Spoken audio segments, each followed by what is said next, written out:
10वीं कक्षा की हिंदी किताब जो कविता है हिरोशिमा, उसको आज पढ़ेंगे, देखेंगे, समझेंगे।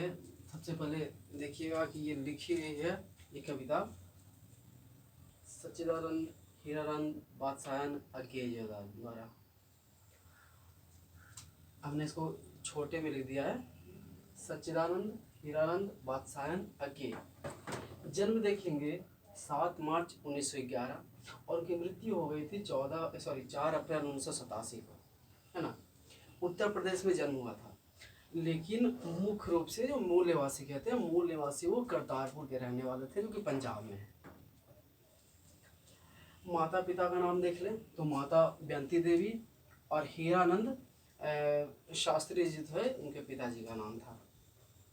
प्रमुख काव्य समझ लेंगे, याद रखने वाली चीजें हैं, याद रखिएगा इसको। भग्नदूत, चिंता, कितनी नावों में कितनी बार, सदा नीरा, ये चारों प्रमुख है, याद रखिए। और भी हैं किताब में, उसको देख लेंगे एक नज़र। ये फिलहाल यहाँ पर देखेंगे चिंता, कितनी नावों में कितनी बार, भग्नदूत और सदनीरा।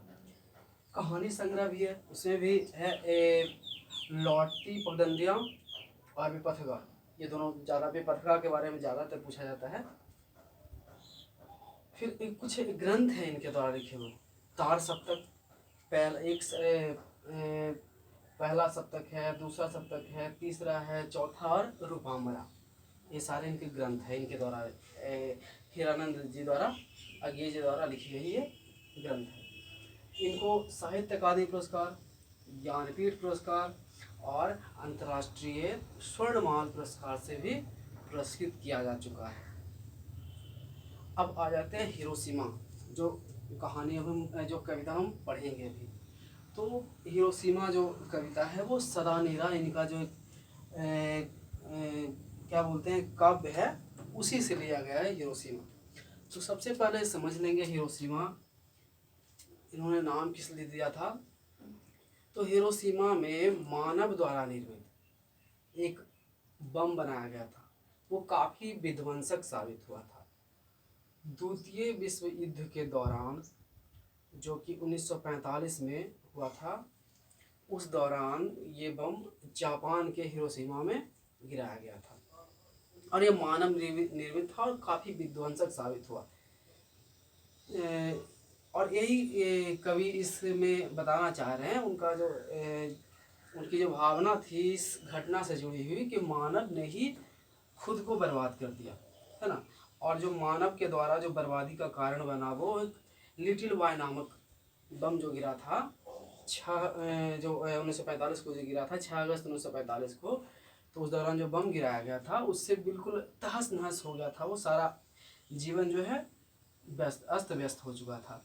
तो काफ़ी इस बात को जानने के बाद जो भी लोग आज भी जानते, कहा तो ये भी जाता है कि आज भी जो लोग वहाँ पे पैदा होते हैं उनके बच्चे अपाहिज पैदा होते हैं, कहीं ना कहीं शरीर में कुछ ना कुछ दिक्कतें होती हैं।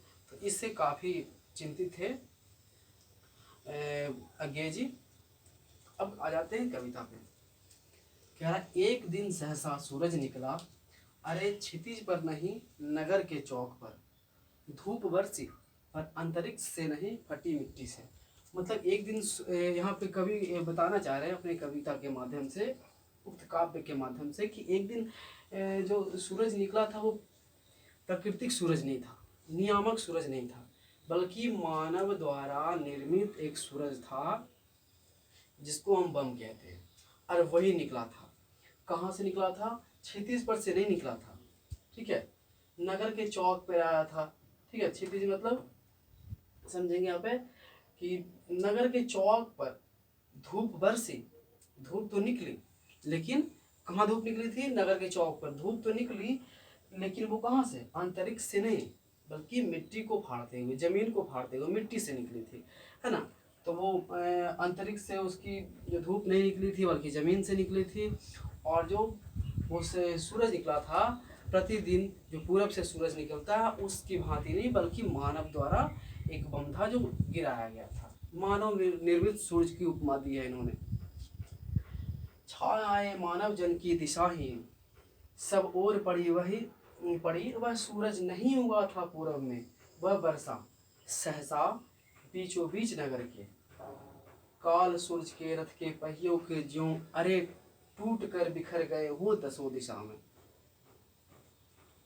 छायाएं जो मानव की थी वो दिशाहीन हो चुकी थी। कवि कहते हैं कि जिस तरह से मानव बम जो गिराया गया था, मानव निर्मित बम गिराया गया था, सुबह सुबह बिल्कुल साधारण जनजीवन चल रहा था, जैसे लोग आते जाते हैं, बिल्कुल वही दिन था। उस दिन क्या हुआ कि ऊपर से अचानक गिरा दिया गया, अमेरिकी सेना के, वायुसेना के द्वारा गिराया गया था, है ना, दुश्मनी के लिए।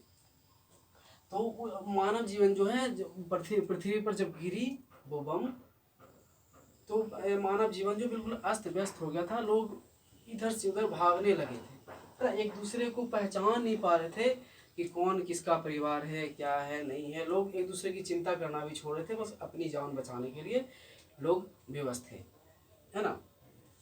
और वही तब वो उनकी जो लाशें जो पड़ी हुई थी, हड्डियां पड़ी हुई थी, वह सूरज नहीं उगा था पूरब से, वह बरसा सहसा बीचों बीच नगर में। जो बीचों बीच नगर में जो गिरा था वो प्राकृतिक सूरज नहीं था, नियामक सूरज नहीं था, बल्कि विध्वंसक सूरज था, और वो मानव निर्मित सूरज था। बीचों बीच नगर के बीचों बीच वो गिरा था।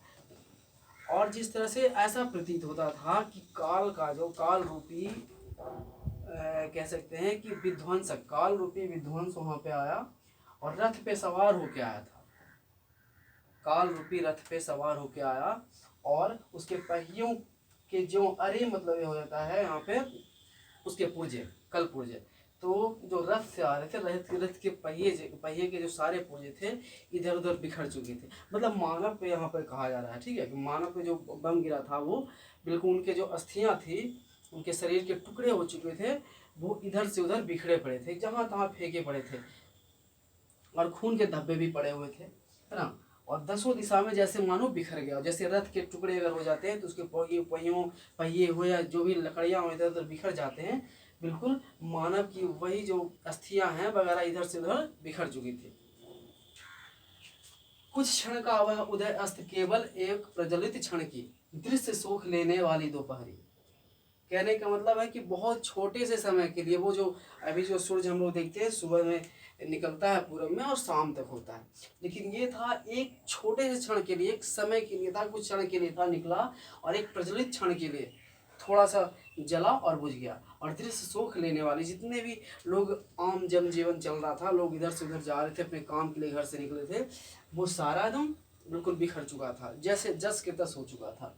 फिर क्या हुआ, छायाए मानव जन की नहीं मिठी लंबी हो होकर, मानव की सब भाप हो गए। छायाएं तो अभी लिखी हैं झुलसे हुए पत्थरों पर, उजड़ी सड़कों की गज पर।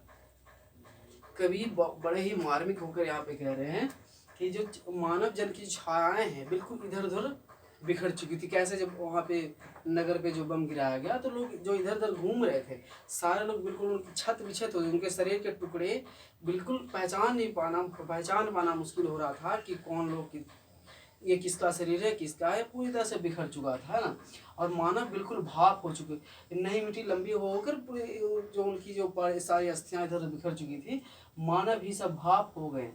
मतलब क्या हो गया, इस अर्थ को समझिएगा कि मानव ही सब भाप हो गए, मतलब उनकी जितनी जो ठोस स्थिति में जो उनका शरीर होता है बिल्कुल नष्ट हो चुका था, इधर से उधर बिखर चुके थे।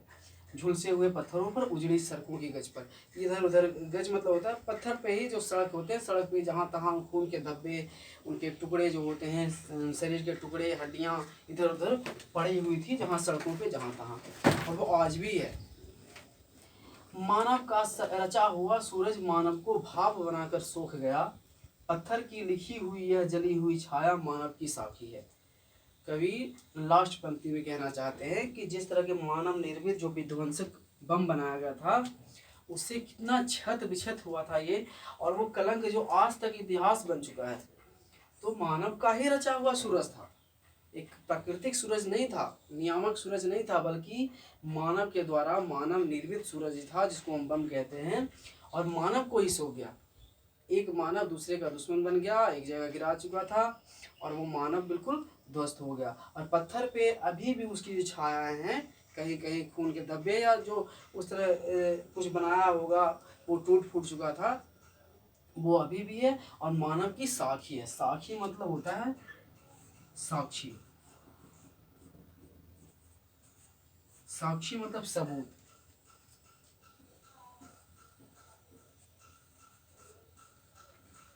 या गवाह। तो वो जो दृश्य है अभी भी मानव का साक्षी है, मानव ने उन्होंने देखा है, और अभी भी ये स्थिति बनी हुई है वहाँ पे। तो ये हिरोशिमा जो सच्चिदानंद हीरानंद अज्ञे जी द्वारा लिखी गई है, हिरोशिमा, इसको सगानेरा से लिया गया था, और ये कविता है आपने देखा।